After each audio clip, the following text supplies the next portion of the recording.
Rumi said, if words come from the heart, they will enter the heart.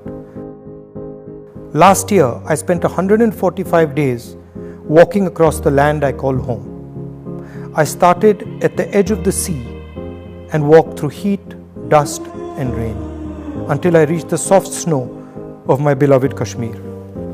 I wanted to know precisely what it was that I loved. Was it this land? Was it a people? Was it a set of ideas?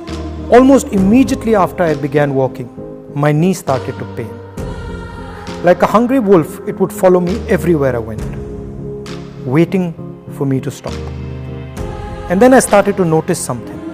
Every time I would think about stopping, every time I considered giving up, someone would come and gift me the energy to continue. Once it was a lovely little girl with a beautiful letter. Another time an old lady. Then a man who suddenly ran up to me and hugged me. It was as if a silent energy kept helping me. There was always a din in the space where we walked, with loud slogans, clicking cameras, and people pushing and shoving. Then one day, I felt a silence I had never felt before. I could hear nothing but the voice of the person holding my hand and talking to me. He was a farmer, and he spoke about his crop. He was crying as he showed me the strands of rotten cotton. There was nothing I could say, so I stopped walking and hugged him. It happened with children, with mothers, with students. It happened with shopkeepers, carpenters, and laborers. It happened with soldiers. Now, I would almost never hear myself or the crowd.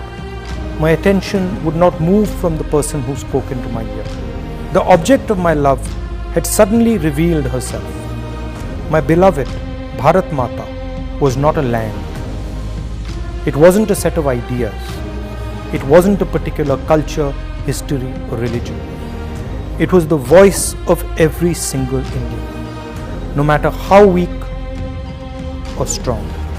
India was the happiness, the fear, and the pain hidden deep inside all the voices.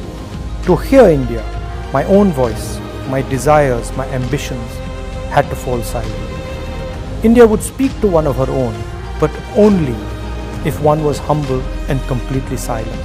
How simple it had turned out to be.